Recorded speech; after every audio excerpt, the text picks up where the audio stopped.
ಹೇಳಿದ ತರನೇ first prize ತಗೊಂಬಂದ್ಬಿಟ್ಟೆ. ಕೊಡು. ಜೋಸೆಫ್ ಇದನ್ನಲ್ಲ, ಅವ್ನ್ ತುಂಬಾನೇ ಟಫ್ ಕೊಟ್ಟ. ಆದ್ರೆ ಆ ಮೂರ್ಖನ್ನ ಕೊನೆ ಕ್ವಶನ್ ಅಲ್ಲಿ ಹೊಡೆದಾಕ್ಬಿಟ್ಟೆ. ಹಾಳಾದವನು. ವಾಕ್ಯ ಹೇಳಿ ಶೀಲ್ಡ್ ಮಾತ್ರ ತಗೊಂಡ್ರೆ ಸಾಕಾ? ವಾಕ್ಯದ ಪ್ರಕಾರ ನಡೆದಿಲ್ಲ ಅಂದ್ರೆ ಏನ್ ಪ್ರಯೋಜನ? ನಾವು ಏಸಪ್ಪನ ಮಕ್ಕಳಾಗಿ ಹುಟ್ಟಿದೀವಿ ಅಂತ ಅಂದ್ರೆ ಏಸಪ್ಪನಲ್ಲಿ ಪ್ರತಿನಿತ್ಯವೂ ಕೂಡ ನಾವು ಬೆಳಿಬೇಕು. ಅದನ್ನೇ ಆತ್ಮಿಕ ಬೆಳವಣಿಗೆ ಎಂಬುದಾಗಿ ಹೇಳುವಂಥದ್ದು. ಆತ್ಮಿಕವಾದ ಬೆಳವಣಿಗೆ ಹೇಗೆ ತೋರಿ ಬರುತ್ತೆ? ನಾವು ವಾಕ್ಯದ ಪ್ರಕಾರ ಬೆಳೆಯುವಾಗ ಅದು ಆತ್ಮಿಕವಾದ ಬೆಳವಣಿಗೆ. ಏಸಪ್ಪನಿಗೆ ಮೆಚ್ಚುಗೆಯಾಗಿ ನಾವು ಪ್ರತಿನಿತ್ಯ ನಡೀತಾ ಇದೀವಿ, ಬೆಳೀತಾ ಇದೀವಿ ಅಂದ್ರೆ ಅದು ಆತ್ಮಿಕ ಬೆಳವಣಿಗೆ.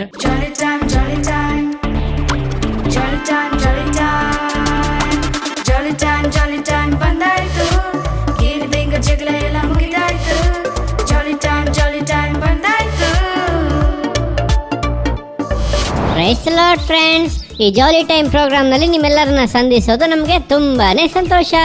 ಓಕೆ, ಇವತ್ತಿನ ಕಾರ್ಯಕ್ರಮದಲ್ಲಿ ಆತ್ಮೀಕ ಬೆಳವಣಿಗೆ ಬಗ್ಗೆ ನಾವು ತಿಳ್ಕೊಳ್ಳಲಿದ್ದೇವೆ. ಓಕೆ, ಈ ಕಾರ್ಯಕ್ರಮದ ಆರಂಭದಲ್ಲಿ ಒಂದು ಸ್ಟೋರಿಯನ್ನು ನೋಡೋಣವಾ? ಓಕೆ, ನೋಡೋಣ.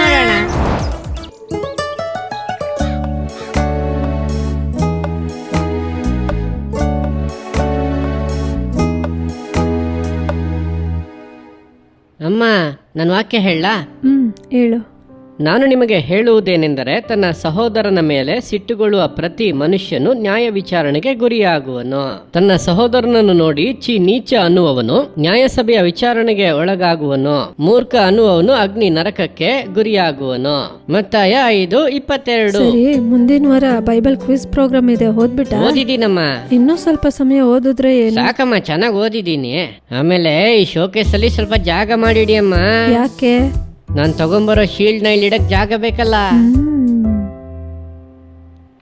ಏನೇ ಆದ್ರೂ ಫಸ್ಟ್ ಪ್ರೈಸ್ ತಗೊಂಡೇ ತಗೋತೀನಮ್ಮ. ಸರಿ ಅಮ್ಮ, ನಾನು ಆನಂದನ್ ಮನೆಗೆ ಹೋಗಿ ಮ್ಯಾಥ್ ನೋಟ್ಸ್ ಇಸ್ಕೊಂಡ್ ಬರ್ತೀನಿ. ಸರಿ, ಹೋಗೋ ದಾರಿಯಲ್ಲಿ ನಾನು ಒಂದ್ ಪಾತ್ರೆ ಕೊಡ್ತೀನಿ, ಡೇವಿಡ್ ಮನೇಲಿ ಕೊಟ್ಬಿಟ್ಟು ಹೋಗ್ಬಿಡು. ಅಮ್ಮ, ನಾನು ಅವ್ರ ಮನೆಗೆಲ್ಲ ಹೋಗಲ್ಲಮ್ಮ. ಯಾಕೆ ಹೋಗೋದಿಲ್ಲ? ಅವ್ರ ಅಡ್ವೈಸ್ ಅಂತ ಹೇಳಿ ತುಂಬಾ ಕುಯ್ತಾ ಇರ್ತಾರೆ. ಅವ್ರನ್ನ ನೋಡಿದ್ರೇನೆ ನಂಗೆ ಸಿಟ್ಟು ಬರುತ್ತೆ.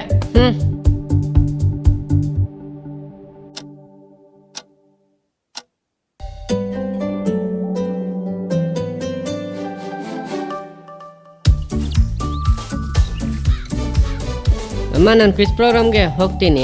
6 ಗಂಟೆಗೆ ತಾನೇ ಪ್ರೋಗ್ರಾಮ್, ಈಗ 5 ಗಂಟೆ. ಈಗ್ಲೇ ಯಾಕೆ ಹೋಗ್ತಿದ್ಯಾ? ಇವಾಗ ಹೋದ್ರೆ ಅಮ್ಮ ಸರಿಯಾಗಿರುತ್ತೆ. ಪಕ್ಕದಲ್ಲಿರೋ ಚರ್ಚ್ಗೆ 10 ನಿಮಿಷದಲ್ಲಿ ಹೋಗ್ಬೋದು. ಯಾಕೆ ಇಷ್ಟು ಬೇಗ ಹೋಗ್ತಿದ್ಯಾ? ಬೇಗ ಹೋದ್ರೆ ಸ್ವಲ್ಪ ಟೆನ್ಷನ್ ಇಲ್ದಲೆ ಫ್ರೀಯಾಗಿ ಅಟೆಂಡ್ ಮಾಡ್ಬೋದು, ಅದಕ್ಕೆ ಅಮ್ಮ. ಸರಿ, ಬಂದು ಏನಾದ್ರೂ ತಿನ್ಬಿಟ್ಟು. ನನಗೆ ಹೊಟ್ಟೆ ಸಿಗ್ತಾ ಇಲ್ಲಮ್ಮ, ನಾನು ಹೋಗ್ತೀನಿ.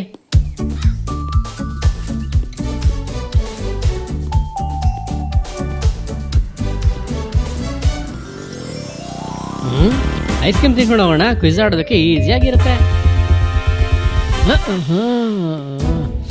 ಅಯ್ಯಯ್ಯೋ, ಇವ್ರು ನೋಡ್ಬಿಟ್ರೆ ಈ ವಿಷಯ ನಮ್ಮ ಮನೇಲಿ ಹೇಳ್ಬಿಡ್ತಾರಲ್ಲ. ಏನಪ್ಪ ಪ್ರೈಸ್ ಸಲಾಡ್ ಅಂಕಲ್, ಹೇಗಿದ್ದೀರಾ? ಯಾಕೆ ನಿಂತಿದ್ಯಾ? ಐಸ್ ಕ್ರೀಮ್ ತಿನ್ನಕ್ ಬಂದ? ಇಲ್ಲ ಅಂಕಲ್, ನಾನು ಚೇಂಜ್ ಇಸ್ಕೊಳ್ಳೋಣ ಅಂತ ಬಂದೆ. ಸರಿಯಪ್ಪ, ಸರಿ. ಒಂದು ಐಸ್ ಕ್ರೀಮ್ ತಿನ್ನಕ್ಕೆ ಇವ್ರನ್ನೆಲ್ಲ ನಿಭಾಯಿಸ್ಬೇಕು.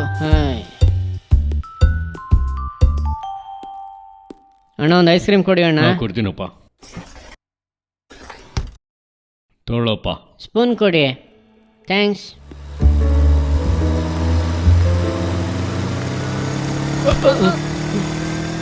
ಹಾಳಾದವನು, ಇವನ್ನೆಲ್ಲರೂ ಬಿದ್ದು ಕಾಲು ಮುರಿದೋಗ್ಲಿ.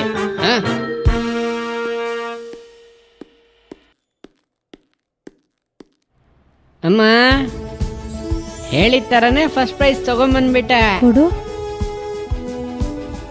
ಕಂಗ್ರ್ಯಾಚುಲೇಷನ್ ಕಣೋ.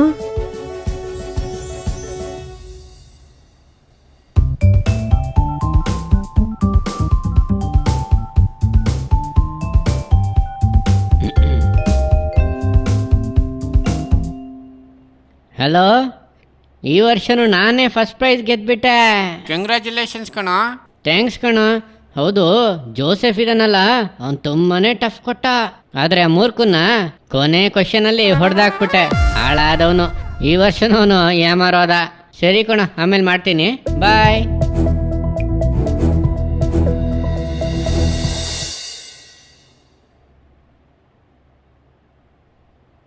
ಡ್ಯಾನಿ, ನಿನ್ಗೊಂದು ಗಿಫ್ಟ್.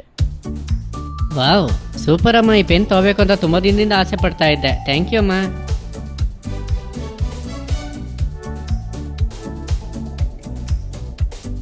ಏನಾಯ್ತು ಡ್ಯಾನಿ? ಪೆನ್ನು ಬರಿತಾನೆ ಇಲ್ಲಮ್ಮ. ಇಷ್ಟು ಸುಂದರವಾದ ಪೆನ್ ಬರೀತಿಲ್ವಾ? ಸುಂದರವಾಗಿದ್ರೆ ಮಾತ್ರ ಸಾಕ, ಒಳಗಡೆ ಇಂಕ್ ಬೇಡವಾ? ಯಾಕೆ ಬೇಕು? ಅಮ್ಮ ಇದೊಂದು ಇಂಕ್ ಪೆನ್ ಅಮ್ಮ, ಮೊದಲು ಇಂಕ್ ಹಾಕೊಡಿ. ಓ ಹಂಗ? ಹ್ಮ್ ಆಗ ಇಂಕಿಲ್ಲ ಅಂದ್ರೆ ಈ ಪೆನ್ ವೇಸ್ಟ್. ಹೌದು, ವೇಸ್ಟೇ, ಅದರಲ್ಲೇನು ಸಂದೇಹ? ಸರಿ, ನೀನು ಸುಂದರವಾಗಿ ವಾಕ್ಯ ಹೇಳ್ತೀಯ, ಆದರೆ ನಿನ್ನೊಳಗೆ ವಾಕ್ಯ ಇಲ್ಲದಿದ್ರೆ ನೀನು ವೇಸ್ಟ್ ತಾನೇ?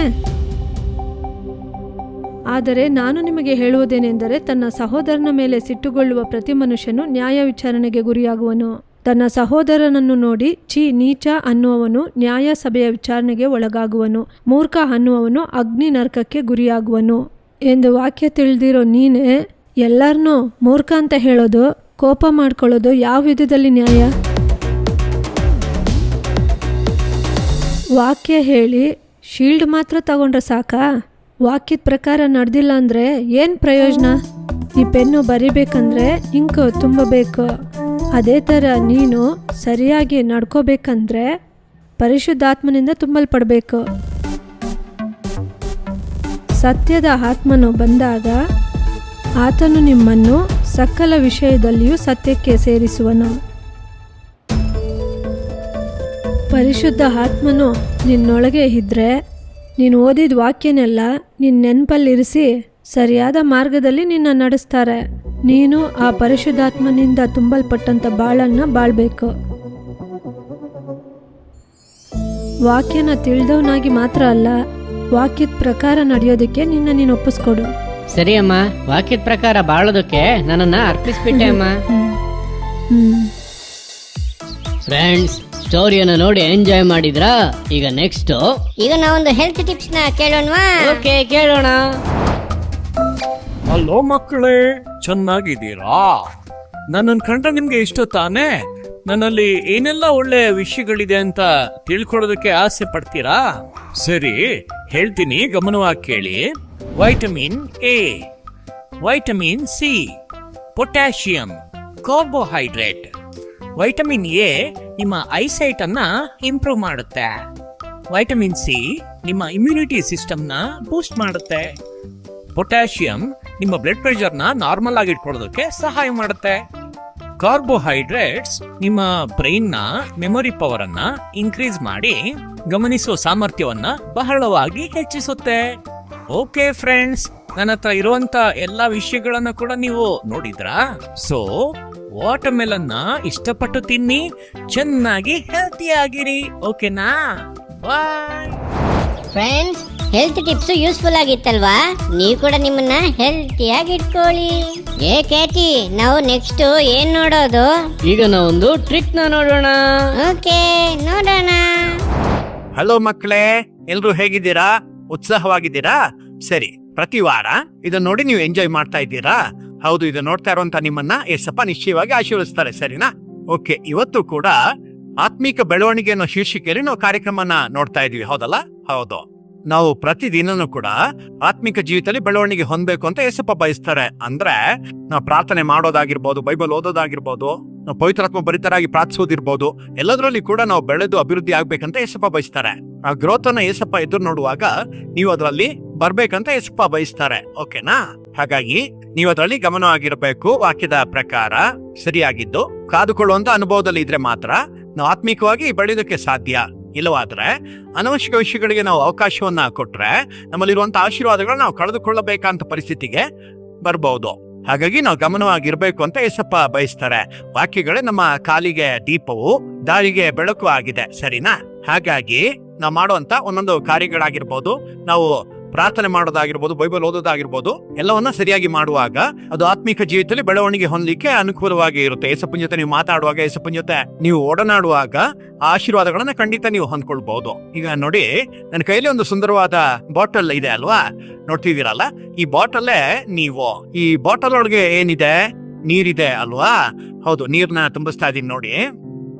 ಓಕೆ, ಹೀಗೇನೆ ನೀವು ಏನೋ ಕಾಟಾಚಾರವಾಗಿ ಮಾಡದೆ ಯಥಾರ್ಥವಾಗಿ ನೀವು ಮಾಡುವಾಗ, ಪ್ರಾರ್ಥನೆ ಆಗಿರ್ಲಿ, ಬೈಬಲ್ ಓದೋದು ಕೂಡ ನೀವು ಸುಮ್ಮನೆ ಮಾಡಿದ್ರೆ ಆಶೀರ್ವಾದಗಳನ್ನು ಹೊಂದ್ಕೊಳ್ಳೋದಕ್ಕಾಗಲ್ಲ. ಯಥಾರ್ಥವಾಗಿ ನೀವು ಮಾಡುವಾಗ ನೋಡಿ, ನೋಡಿ, ಸುಮ್ಮನೆ ಹೊರಗೆ ತೋರಿಕೆಗಾಗಿ ನೀವು ಕಾಟಾಚಾರಕ್ಕಾಗಿ ಮಾಡಿದ್ರೆ ಎಲ್ಲ ಆಶೀರ್ವಾದಗಳನ್ನ ಕಳೆದುಕೊಳ್ಳಬೇಕಾಗಿ ಬರುತ್ತೆ. ಆದ್ರೆ ನೀವು ಯಥಾರ್ಥವಾಗಿ ಏಸಪ್ಪನಿಗೆ ವಿಧೇಯರಾಗಿ ನೀವು ಕಾರ್ಯ ಮಾಡುವಾಗ ನೋಡಿ, ಏಸಪ್ಪ ಅನ್ನುವಂತ ಈ ಮುಚ್ಚಳ ಚೆನ್ನಾಗಿ ಗಮನಿಸಿ.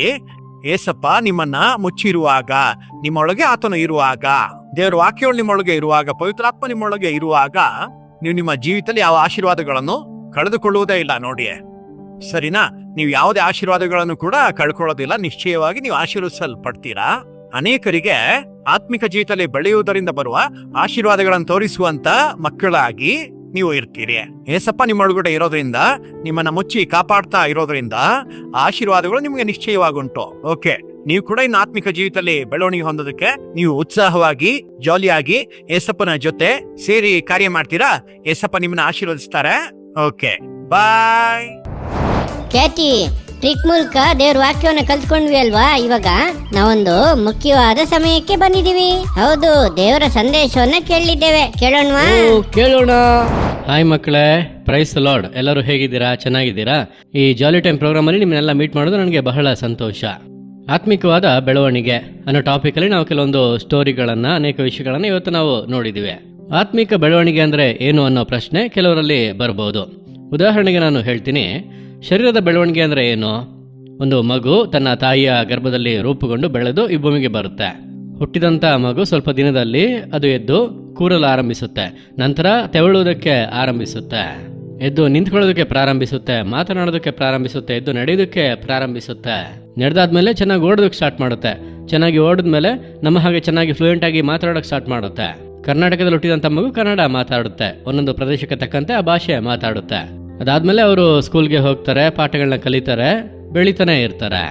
ಹುಟ್ಟಿದಂಥ ಮಗು ಒಂದು 5 ವರ್ಷ 10 ವರ್ಷ ಆದ್ಮೇಲೂ ಕೂಡ ಮಲ್ಕೊಂಡೇ ಇದ್ರೆ ಅಥವಾ ತೆವಳುತ್ತಾನೆ ಇದ್ರೆ ಆ ಮಗುವಿಗೆ ಶರೀರದ ಬೆಳವಣಿಗೆ ಇಲ್ಲ ಅಥವಾ ಬುದ್ಧಿ ಬೆಳವಣಿಗೆ ಇಲ್ಲ ಅಂತ ಹೇಳ್ತಾರೆ. ಇದನ್ನ ಶಾರೀರಿಕವಾದ ಬೆಳವಣಿಗೆ ಅಂತ ಹೇಳ್ತಾರೆ. ಉದಾಹರಣೆಗೆ ನೀವೊಂದು 5ನೇ ಕ್ಲಾಸ್ನ ಓದ್ತಾ ಇದ್ದೀರಾ ಅಂತ ಹೇಳಿದ್ರೆ 5ನೇ ಕ್ಲಾಸ್ಗೆ ತಕ್ಕಂತೆ ನಿಮಗೆ ಜ್ಞಾನ, ಶರೀರದಲ್ಲಿ ಬೆಳವಣಿಗೆ ಎಲ್ಲ ಇರುತ್ತೆ. ಅದು ಶಾರೀರಿಕ ಬೆಳವಣಿಗೆ. ಇದೇ ತರನೇ ನಾವು ಏಸಪ್ಪನ ಮಕ್ಕಳಾಗಿ ಹುಟ್ಟಿದ್ದೀವಿ ಅಂತ ಅಂದ್ರೆ ಏಸಪ್ಪನಲ್ಲಿ ಪ್ರತಿನಿತ್ಯವೂ ಕೂಡ ನಾವು ಬೆಳಿಬೇಕು. ಅದನ್ನೇ ಆತ್ಮಿಕ ಬೆಳವಣಿಗೆ ಎಂಬುದಾಗಿ ಹೇಳುವಂಥದ್ದು. ಆತ್ಮಿಕವಾದ ಬೆಳವಣಿಗೆ ಹೇಗೆ ತೋರಿ ಬರುತ್ತೆ? ನಾವು ವಾಕ್ಯದ ಪ್ರಕಾರ ಬೆಳೆಯುವಾಗ ಅದು ಆತ್ಮಿಕವಾದ ಬೆಳವಣಿಗೆ. ಏಸಪ್ಪನಿಗೆ ಮೆಚ್ಚುಗೆಯಾಗಿ ನಾವು ಪ್ರತಿನಿತ್ಯ ನಡೀತಾ ಇದೀವಿ, ಬೆಳೀತಾ ಇದೀವಿ ಅಂದ್ರೆ ಅದು ಆತ್ಮಿಕ ಬೆಳವಣಿಗೆ. ರಕ್ಷಿಸಲ್ಪಟ್ಟಂತ ಯೇಸುವನ್ನ ಸ್ವೀಕರಿಸಿಕೊಂಡಂತ ಆರಂಭದಲ್ಲಿ ನಾವು ಯಾವ ತರ ಇರ್ತೀವಿ ಅಂತ ಹೇಳಿದ್ರೆ, ನಮಗೆ ಪ್ರಾರ್ಥನೆ ಮಾಡ್ಲಿಕ್ಕೆ ಬರಲ್ಲ, ನಾವು ತೊದಲಿಸ್ಕೊಂಡು ಪ್ರಾರ್ಥನೆ ಮಾಡ್ತೀವಿ. ಆದರೆ ಸ್ವಲ್ಪ ದಿನಗಳು ಆಗ್ತಾ ಆಗ್ತಾ ನಮಗೆ ಏನಾಗುತ್ತೆ ಅಂತ ಹೇಳಿದ್ರೆ, ನಾವು ಈಸಿಯಾಗಿ ಪ್ರಾರ್ಥನೆ ಮಾಡಲಿಕ್ಕೆ ಪ್ರಾರಂಭಿಸ್ತೀವಿ. ಅದರ ನಂತರ ನಾವು ವಾಕ್ಯಗಳನ್ನು ಓದ್ತೀವಿ, ವಾಕ್ಯದಂತೆ ಬಾಳೋದಕ್ಕೆ ನಾವು ಪ್ರಯಾಸ ಪಡಬೇಕು. ಈ ರೀತಿ ಸ್ವಲ್ಪ ಸ್ವಲ್ಪವಾಗಿ ನಾವು ಏಸಪ್ಪನಲ್ಲಿ ಬೆಳಿಬೇಕು. ನಾವು ಪ್ರಾರ್ಥನೆ ಮಾಡುವಾಗ ಏಸಪ್ಪ ಅದನ್ನು ಕೇಳ್ತಾರೆ. ಅದೇ ಥರ ಏಸಪ್ಪ ಹೇಳೋದನ್ನು ನಾವು ಕೇಳಬೇಕು. ಏಸಪ್ಪನ ಮಾತುಗಳಿಗೆ ನಾವು ವಿಧೇಯರಾಗಬೇಕು. ಈ ರೀತಿ ನಾವು ಪ್ರತಿನಿತ್ಯ ಬೆಳವಣಿಗೆ ಹೊಂದೋದನ್ನೇ ಆತ್ಮಿಕವಾದ ಬೆಳವಣಿಗೆ ಅಂತ ಹೇಳೋದು. ನಮಗಿದು ಬೇಡ ಅಂತ ಹೇಳಿಬಿಟ್ರೆ, ನಮಗೆ ಇಷ್ಟೇ ಸಾಕು, ಈ ಬೆಳವಣಿಗೆ ಸಾಕು ಅಂತ ನಾವು ಹಾಗೆ ಇದ್ಬಿಟ್ರೆ, ಈ ಸಮುದಾಯದಲ್ಲಿ, ಈ ಲೋಕದಲ್ಲಿ ಇರುವಂಥ ಪಾಪಗಳನ್ನು ನಮ್ಮಿಂದ ಜಯಿಸೋದಕ್ಕೆ ಸಾಧ್ಯವಾಗೋದಿಲ್ಲ. ಪ್ರತಿದಿನ ನಮಗೆ ಆತ್ಮಿಕ ಬೆಳವಣಿಗೆ ಇದ್ರೆ ಮಾತ್ರನೇ ನಾವು ಈ ಲೋಕವನ್ನು ಜಯಿಸ್ಲಿಕ್ಕೆ ಸಾಧ್ಯ. ಸೈತಾನನ ಎದುರಿಸಿ ನಿಲ್ಲಬಹುದು, ಲೋಕವನ್ನು ನಾವು ಜಯಿಸಬಹುದು. ಸರಿನಾ? ಸರಿ, ಏಸಪ್ಪ ಇವತ್ತು ನಮಗೊಂದು ವಾಕ್ಯವನ್ನ ಇಟ್ಟಿದ್ದಾರೆ. ಆ ವಾಕ್ಯವನ್ನು ಓದಿ ನಾವು ಪ್ರಾರ್ಥನೆ ಮಾಡಿ ಮುಗಿಸೋಣ. ಸರಿ, ನಾನು ನಿಮಗೋಸ್ಕರ ವಾಕ್ಯವನ್ನು ಓದ್ತೇನೆ. ಯೋಹಾನ 16ನೇ ಅಧ್ಯಾಯ 13ನೇ ವಾಕ್ಯ. ಸತ್ಯದ ಆತ್ಮನು ಬಂದಾಗ ಆತನು ನಿಮ್ಮನ್ನು ನಡೆಸಿಕೊಂಡು ಹೋಗಿ ಸಕಲ ವಿಷಯದಲ್ಲಿಯೂ ಸತ್ಯಕ್ಕೆ ಸೇರಿಸುವನು. ಏಸಪ್ಪ ಸತ್ತು ಪುನರುತ್ಥಾನನಾಗಿ ಪರಲೋಕಕ್ಕೆ ಹೋದ ಮೇಲೆ ನನ್ನ ನಂತರ ಮತ್ತೊಬ್ಬ ಸಂತೈಸುವಾತನು ಬರುತ್ತಾನೆ. ಆತನು ನಿಮ್ಮ ಜೊತೆಯಲ್ಲೇ ಇರುತ್ತಾನೆ, ಸಕಲ ವಿಷಯದಲ್ಲೂ ಸತ್ಯಕ್ಕೆ ಸೇರಿಸುತ್ತಾನೆ ಎಂಬುದಾಗಿ ಹೇಳಿದರಲ್ವಾ? ಆ ಆತ್ಮನು, ಪರಿಶುದ್ಧ ಆತ್ಮನು ನಮ್ಮ ಮೇಲೆ ಬರುವಾಗ ನಮ್ಮ ಒಳಗಿನಿಂದ ನಾವು ತಪ್ಪು ಮಾಡುವ ಸಮಯದಲ್ಲಿ ತಪ್ಪು ಮಾಡಬೇಡ. ಬೈಬಲ್ನಲ್ಲಿ ಏಷಾಯದಲ್ಲಿ ಒಂದು ವಾಕ್ಯ ಇದೆ, ಎಡಕ್ಕಾಗಲಿ ಬಲಕ್ಕಾಗಲಿ. ಅಂದ್ರೆ ನಾವು ಸರಿಯಾದ ಮಾರ್ಗದಲ್ಲಿ ಹೋಗುತ್ತಾ ಇರುವಾಗ ದಿಢೀರೆಂದು ಒಂದು ತಪ್ಪಾದ ಮಾರ್ಗದಲ್ಲಿ ದಾರಿ ತಪ್ಪಿ ಹೋದೆವು ಅಂದರೆ ಆ ಕಡೆ ಹೋಗಬಾರದು, ಅದು ತಪ್ಪು, ಅದು ಪಾಪ. ಸುಳ್ಳು ಹೇಳುವುದಕ್ಕಿದ್ದರೆ ನೀನು ಸುಳ್ಳು ಹೇಳಬಾರದು, ಕದಿಯುವುದಕ್ಕಿದ್ದರೆ ನೀನು ಕದಿಯಬಾರದು. ಯಾವುದಾದ್ರೂ ಒಂದು ಕಾರ್ಯದಲ್ಲಿ ನಾವು ಎಡವಿ ನಡೆಯುತ್ತೇವೆ ಅಂದರೆ ಇದು ಪಾಪ, ಇದನ್ನು ಮಾಡಬಾರದೆಂಬುದಾಗಿ ನಮ್ಮೊಳಗೆ ಒಂದು ಅರಿವನ್ನು ಹುಟ್ಟಿಸುವಂತಹ ಶಬ್ದವನ್ನು ನಾವು ಕೇಳುತ್ತೇವಲ್ಲವಾ? ಅದುವೇ ಪವಿತ್ರಾತ್ಮನು. ಆ ಪವಿತ್ರಾತ್ಮನ ಶಬ್ದಕ್ಕೆ ನಾವು ವಿಧೇಯರಾಗಿ ನಡೆಯುವುದಾದರೆ ನಾವು ಪೂರ್ಣ ಜಯಶಾಲಿಗಳಾಗಬಹುದು. ಅದುವೇ ಸತ್ಯದ ಆತ್ಮನು ಬರುವಾಗ ಸಕಲ ವಿಷಯದಲ್ಲಿ ಸತ್ಯಕ್ಕೆ ಸೇರಿಸುತ್ತಾನೆ. ಅಂದರೆ ಪರಿಶುದ್ಧ ಆತ್ಮನು ನಮ್ಮನ್ನು ಸರಿಯಾದ ಮಾರ್ಗದಲ್ಲಿ, ಏಸಪ್ಪ ನಮಗೆಂದು ಇಟ್ಟಿರುವಂತ ಮಾರ್ಗದಲ್ಲಿ ಮುನ್ನಡೆಸುವಂತ ಒಬ್ಬ ಸಂತೈಸುವ ಆತನು ಅಥವಾ ಸಹಾಯಕನು ಅಥವಾ ನಮ್ಮನ್ನು ಬಲಪಡಿಸುವ ಆತನು, ಸರಿನಾ? ಆ ಆತ್ಮನು ನಮ್ಮೊಳಗೆ ಬರುವಾಗ ನಾವು ವಾಕ್ಯದ ಪ್ರಕಾರ ಏಸಪ್ಪನಿಗೆ ಸಾಕ್ಷಿಯಾಗಿ ನಿಲ್ಲಬಹುದು. ಇಂದು ನಾವು ಆ ಕಥೆಯನ್ನು ನೋಡಿದೆವಲ್ಲ, ಆ ನಾಟಕದಲ್ಲಿ ಇದ್ದಂತ ಅಣ್ಣ ವಾಕ್ಯವನ್ನು ಚೆನ್ನಾಗಿ ಓದಿದರು, ಕ್ವಿಜ್ಗೆ ಚೆನ್ನಾಗಿ ಸಿದ್ಧವಾಗಿದ್ದರು.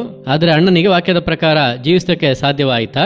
ಯಾಕೆಂದ್ರೆ ಆ ಅಣ್ಣನ ಒಳಗೆ ಪವಿತ್ರಾತ್ಮನೂ ಇಲ್ಲ, ದೇವರ ವಾಕ್ಯಗಳು ಅವನ ಹೃದಯದಲ್ಲಿ ಇಲ್ಲ. ವಾಕ್ಯವನ್ನು ಕಂಠಪಾಠ ಮಾಡಿ ಹೇಳ್ತಾ ಇದ್ದಾನೆ, ಆದ್ರೆ ವಾಕ್ಯದ ಪ್ರಕಾರ ಜೀವಿತ ಇಲ್ಲ, ಸರಿನಾ? ಹಾಗಾಗಿ ಏಸಪ್ಪ ಇಂದು ನಮ್ಮಿಂದ ಎದುರು ನೋಡೋದು ಏನಂತಂದ್ರೆ, ಈ ಪವಿತ್ರಾತ್ಮನನ್ನು ನಾವು ಹೊಂದಿಕೊಂಡು ವಾಕ್ಯದ ಪ್ರಕಾರ ಬಾಳುವವರಾಗಿರಬೇಕು. ಇದಕ್ಕೆ ಸರಿಯಾಗಿ ಇನ್ನೊಂದು ವಾಕ್ಯವನ್ನು ಕೂಡ ಏಸಪ್ಪ ಹೇಳಿದ್ದಾರೆ. ಅಪೊಸ್ತಲರ ಕೃತ್ಯಗಳು 1ನೇ ಅಧ್ಯಾಯ 8ನೇ ವಾಕ್ಯ ನಾನು ಓದುತ್ತೇನೆ, ಗಮನಿಸಿರಿ. ಪವಿತ್ರಾತ್ಮನು ನಿಮ್ಮ ಮೇಲೆ ಬರಲು ನೀವು ಬಲವನ್ನು ಹೊಂದಿ. ಪವಿತ್ರಾತ್ಮನು ನಮ್ಮ ಮೇಲೆ ಬರುವಾಗ, ನಮ್ಮೊಳಗೆ ಬರುವಾಗ, ನಮ್ಮ ಮೇಲೆ ಅಭಿಷೇಕದ ಹಾಗೆ ಸುರಿಸಲ್ಪಡುವಾಗ ನಾವು ಬಲವನ್ನು ಹೊಂದುತ್ತೇವೆ ಎಂಬುದಾಗಿ ಹೇಳಲಾಗಿದೆ. ಯಾವುದರಲ್ಲಿ ಬಲ ಹೊಂದುತ್ತೇವೆ? ಪಾಪವನ್ನು ಜಯಿಸುವುದರಲ್ಲಿ ಬಲಗೊಳ್ಳುತ್ತೇವೆ, ಸೈತಾನನ್ನು ಎದುರಿಸುವುದರಲ್ಲಿ ಬಲಗೊಳ್ಳುತ್ತೇವೆ, ಈ ಲೋಕದಲ್ಲಿ ನಾವು ಜಯ ಹೊಂದುವ ಹಾಗೆ ಬಲಗೊಳ್ಳುತ್ತೇವೆ ಎಂಬುದಾಗಿ ಏಸಪ್ಪ ಹೇಳಿದ್ದಾರೆ. ಆ ಏಸಪ್ಪ ಪವಿತ್ರಾತ್ಮನು ನಮ್ಮೊಳಗೆ ಬರುವಾಗ ಈ ಲೋಕದಲ್ಲಿರುವಂತಹ ಪಾಪ ಎಲ್ಲ ಕಾರ್ಯಗಳನ್ನು ನಾವು ಜಯಿಸಬಹುದು, ನಾವು ಜಯವನ್ನು ಹೊಂದಿ ಆತ್ಮಿಕ ಜೀವಿತವನ್ನು ನಡೆಸಬಹುದು. ಅದುವೇ ನಮ್ಮ ಜೀವಿತದಲ್ಲಿ ಆತ್ಮಿಕ ಬೆಳವಣಿಗೆಯನ್ನು ಉಂಟು ಮಾಡುತ್ತದೆ, ಸರಿನಾ? ಈ ಪವಿತ್ರಾತ್ಮನು ಪೇತ್ರ, ಯೋಹಾನ, ಯೇಸು ಕ್ರಿಸ್ತನ ಶಿಷ್ಯರು ಅನೇಕರಿದ್ದಾರಲ್ವ, ಅವರೊಳಗೆ ಪವಿತ್ರಾತ್ಮನು ಬರುವಾಗ ಅವರು ವೈರಾಗ್ಯವುಳ್ಳವರಾಗಿ ಬದಲಾದರು. ನಿಮ್ಮೆಲ್ಲರಿಗೂ ಗೊತ್ತಲ್ವಾ, ಗೆತ್ಸಮನೆ ತೋಟದಲ್ಲಿ ಏಸಪ್ಪನ ಜೊತೆಗೆ ತುಂಬಾ ಜನ ಶಿಷ್ಯರೆಲ್ಲ ಇದ್ರು. ದಿಢೀರೆಂದು ಇಸ್ಕರಿಯೋತ ಯೋಧನು ಏಸಪ್ಪನ ಹಿಡಿದು ಕೊಡೋದಕ್ಕಾಗಿ ಅನೇಕ ಸೈನಿಕರು, ಸಿಪಾಯಿಗಳನ್ನ ಕರೆದುಕೊಂಡು ಬಂದಾಗ ಎಲ್ಲ ಶಿಷ್ಯರು ಕೂಡ ಓಡಿ ಹೋದ್ರು. ಯಾಕೆ ಅಂತ ಕೇಳಿದ್ರೆ, ಆಗ ಅವರೊಳಗಡೆ ಪವಿತ್ರಾತ್ಮನು ಇಲ್ಲ. ಆದರೆ ಇದೇ ಶಿಷ್ಯರು ಏಸಪ್ಪ ಸತ್ತು ಪುನರುತ್ಥಾನನಾಗಿ ಪರಲೋಕಕ್ಕೆ ಒಯ್ಯಲ್ಪಟ್ಟ ನಂತರ ಪಂಚಶತಮ ದಿನ ಎಂಬುದಾಗಿ ಒಂದು ದಿನ ಬಂತು. ಅಪೊಸ್ತಲರೆಲ್ಲರೂ ಕೂಡ ಒಂದು ಸ್ಥಳದಲ್ಲಿ ಏಕ ಮನಸ್ಸಾಗಿ ಪ್ರಾರ್ಥಿಸುತ್ತಾ ಇದ್ದರು. ಆಗ ಪವಿತ್ರಾತ್ಮನು ಅವರ ಮೇಲೆ ಬಲವಾಗಿ ಸುರಿಸಲ್ಪಟ್ಟನು. ಪವಿತ್ರಾತ್ಮನು ಸುರಿಸಲ್ಪಟ್ಟ ನಂತರ, ಪವಿತ್ರಾತ್ಮನ ಬಲ ಅವರೊಳಗೆ ಬಂದ ನಂತರ ಇದೇ ಶಿಷ್ಯರು ಯಾವ ತರ ಬದಲಾದ್ರು ಗೊತ್ತಾ? ಏಸಪ್ಪನಿಗಾಗಿ ವೈರಾಗ್ಯವಾಗಿ ಬದಲಾದ್ರು. ಏಸಪ್ಪನಿಗೋಸ್ಕರ ವೈರಾಗ್ಯವಾಗಿ ಸೇವೆ ಮಾಡಿದ್ರು. ಏಸಪ್ಪನಿಗೋಸ್ಕರ ವೈರಾಗ್ಯವಾಗಿ ಸಾಕ್ಷಿಯಾಗಿ ನಿಂತರು. ಅನೇಕರಿಗೆ ದೇವರ ವಾಕ್ಯವನ್ನ ಧೈರ್ಯವಾಗಿ ಪ್ರಸಂಗ ಮಾಡಿದ್ರು. ಯಾವ ಶಿಷ್ಯರು ಭಯಪಟ್ಟು ಬಾಳ್ತಾ ಇದ್ರು, ಭಯಪಟ್ಟು ಓಡಿ ಹೋಗ್ತಾ ಇದ್ರು, ಏಸಪ್ಪನ ಬಿಟ್ಟು ಓಡಿ ಹೋಗ್ತಾ ಇದ್ರು, ಅದೇ ಶಿಷ್ಯರು ಪವಿತ್ರಾತ್ಮನ ಅವರೊಳಗೆ ಬಂದ ನಂತರ ವೈರಾಗ್ಯವಾಗಿ ನಿಲ್ಲುವುದಕ್ಕೆ ಆರಂಭಿಸಿದರು, ಧೈರ್ಯವಾಗಿ ನಿಲ್ಲುವುದಕ್ಕೆ ಆರಂಭಿಸಿದರು. ಈ ಏಸಪ್ಪನಿಗೋಸ್ಕರ ನಾವು ಸಾಕ್ಷಿಯಾಗಿ ಇದ್ದೇವೆ ಎಂಬುದಾಗಿ ವೈರಾಗ್ಯವಾಗಿ ವೀರ ಗರ್ಜನೆಯನ್ನ ಮಾಡಲಿಕ್ಕೆ ಪ್ರಾರಂಭಿಸಿದ್ರು. ವಾಕ್ಯವನ್ನು ಧೈರ್ಯವಾಗಿ ಪ್ರಸಂಗ ಮಾಡಿದ್ರು. ಹೋಗುವಂತ ಎಲ್ಲ ಸ್ಥಳಗಳಲ್ಲೂ ಇವರ ಮೂಲಕ ದೇವರು ಅದ್ಭುತ ಅತಿಶಯಗಳನ್ನ ಮಾಡಿದ್ರು. ಕಾರಣ ಏನಂತಂದ್ರೆ, ಪವಿತ್ರಾತ್ಮನು ಇವರೊಳಗಡೆ ಬಂದದ್ದು. ಹಾಗಾದ್ರೆ ನೀವು ಕೂಡ ನಿಮ್ಮ ಜೀವಿತದಲ್ಲಿ ಆತ್ಮೀಕವಾದ ಬೆಳವಣಿಗೆ ಹೊಂದಬೇಕು ಅಂದ್ರೆ ಪವಿತ್ರಾತ್ಮನು ಇದ್ದರೆ ಮಾತ್ರನೇ ನೀವು ಬೆಳವಣಿಗೆ ಹೊಂದಲಿಕ್ಕೆ ಸಾಧ್ಯ, ಸರಿನಾ? ಹಾಗಾಗಿ ಇವತ್ತು ನೀವೊಂದು ವೇಳೆ ಅಂದ್ಕೊಳ್ಬಹುದು, ಏನಿದು ನಾನು ಪರಿಶುದ್ಧವಾಗಿ ಬಾಳ್ಬೇಕು ಅಂತ ಅನ್ಕೊಳ್ತೀನಿ, ಆದ್ರೆ ಬಿದ್ದು ಹೋಗ್ತಾ ಇದ್ದೀನಿ ಅನ್ಕೊಳ್ತೀರಾ? ನಾನು ನಿಮ್ಗೆ ಒಂದು ಉದಾಹರಣೆನ ಹೇಳಲಾ? ನಾವು ಮನೆಯಲ್ಲಿ ಒಂದು ಚಿಕ್ಕ ಗಿಡವನ್ನ ಇಟ್ರೆ, ನಿಮ್ಗೆ ಮನೆಯಲ್ಲಿ ಗಿಡ ಬೆಳೆಸುವಂತ ಅಭ್ಯಾಸ ಇರೋದಾದ್ರೆ, ನಾವೊಂದು ಚಿಕ್ಕ ಗಿಡವನ್ನ ನೆಟ್ರೆ ಆ ಗಿಡಕ್ಕೆ ನೀರಾಕಿ ಸ್ವಲ್ಪ ದಿನ ಮೇಂಟೈನ್ ಮಾಡ್ತಾ ಇರ್ತೀವಿ. ದಿಢೀರಂತ 1-2 ದಿನ ಆ ಗಿಡವನ್ನ ಕಿತ್ತು ಹೊರಗಡೆ ಹಾಕಿದ್ವಿ. ಪುನಃ 1 ವಾರ ಆದ್ಮೇಲೆ ಆ ಗಿಡವನ್ನ ಪುನಃ ನೆಟ್ಟು ಅದು ಒಣಗಿ ಹೋಗುವಂತ ಪರಿಸ್ಥಿತಿಯಲ್ಲಿ ಇರುತ್ತೆ. ಆದ್ರೆ ಪುನಃ ನೀರು ಇದು ಅದನ್ನ ಮೇಂಟೈನ್ ಮಾಡ್ತೀವಿ. ಇದೇ ತರನೇ 1 ವರ್ಷ 1 ವಾರ ಗಿಡಕ್ಕೆ ನೀರು ಇದು ಮೇಂಟೈನ್ ಮಾಡ್ತೀವಿ, 2 ದಿನ ಕಿತ್ತು ಹೊರಗಡೆ ಇಡ್ತೀವಿ. ಹೀಗೆ ನಾವು ಮಾಡ್ತಾನೆ ಇದ್ರೆ ಆ ಗಿಡಕ್ಕೆ 1 ವರ್ಷದಲ್ಲಿ ಉಂಟಾಗಬೇಕಾದಂತ ಬೆಳವಣಿಗೆ ಆ ಗಿಡಕ್ಕೆ ಉಂಟಾಗಿರುತ್ತಾ? ಇರಲ್ಲ. ಯಾಕೆ ಅಂದ್ರೆ ಅದರ ಬೇರು ಭೂಮಿಯಿಂದ ಕೀಳಲ್ಪಡುತ್ತಿದೆ. ಇದೇ ತರ ನಾವೇನ್ ಮಾಡ್ತೀವಿ ಅಂತ ಹೇಳಿದ್ರೆ, ಏಸಪ್ಪನ ಬಿಟ್ಟು ಬಹಳ ದೂರ ಹೋಗ್ಬಿಡ್ತೀವಿ, ಮತ್ತೆ ಏಸಪ್ಪ ಅಂತ ಬರ್ತೀವಿ, ಮತ್ತೆ ಏಸಪ್ಪನ ಬಿಟ್ಟು ದೂರ ಹೋಗ್ತೀವಿ, ಮತ್ತೆ ಬಂದು ಕ್ಷಮಿಸಿ ಅಂತ ಹೇಳ್ತೀವಿ.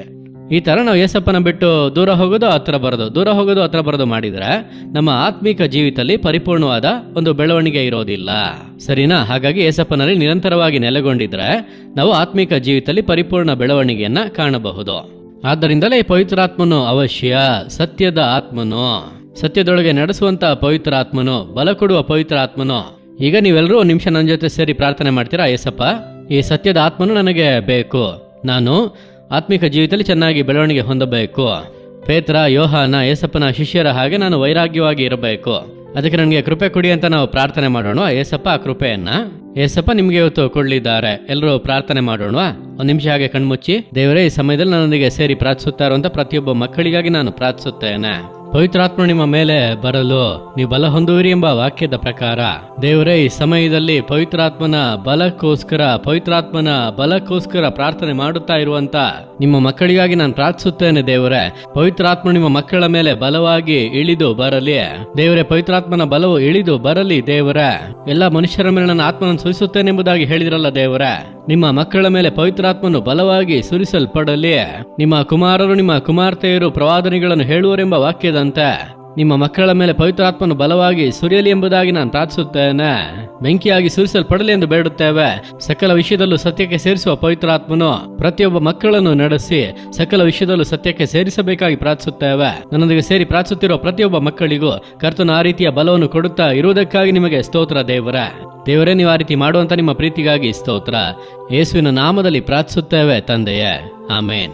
ಓಕೆ ಮಕ್ಕಳೇ, ನನ್ನೊಂದಿಗೆ ಸೇರಿ ಪ್ರಾರ್ಥನೆ ಮಾಡಿದಿರಾ? ಏಸಪ್ಪ ಖಂಡಿತವಾಗಿ ನಿಮ್ಮನ್ನ ಪವಿತ್ರಾತ್ಮನ ಬಲದಿಂದ ತುಂಬಿಸಿದ್ದಾರೆ ಅಂತ ನಾನು ನಂಬ್ತೀನಿ. ಮುಂದುವರೆದು ಆತ್ಮಿಕ ಜೀವಿತದಲ್ಲಿ ಬೆಳವಣಿಗೆ ಹೊಂದಬೇಕು. ಓಕೆನಾ? ಬಾಯ್. ಏನ್ ಫ್ರೆಂಡ್ಸ್, ಪ್ರೋಗ್ರಾಮ್ ನೋಡಿ ನೀವು ತುಂಬಾ ವಿಷಯಗಳನ್ನ ಕಲ್ತ್ಕೊಂಡ್ರಲ್ವಾ? ನೀವು ಕೂಡ ಆತ್ಮಿಕವಾಗಿ ಚೆನ್ನಾಗಿ ಬೆಳೀರಿ. ಈ ಪ್ರೋಗ್ರಾಮ್ ನಿಮ್ಗೆ ಪ್ರಯೋಜನವಾಗಿತ್ತು ಅಂತ ನಂಬ್ತೀವಿ. ಮತ್ತೊಮ್ಮೆ ಇನ್ನೊಂದು ಪ್ರೋಗ್ರಾಮ್ ಅಲ್ಲಿ ಸಂಧಿಸೋಣ. ಅಲ್ಲಿವರೆಗೂ bye. Jolly time Jesus redeems ministries, Nalumavadi, Thoothukudi district 628211. For 24 hours prayer support, call 08035454545. God bless you.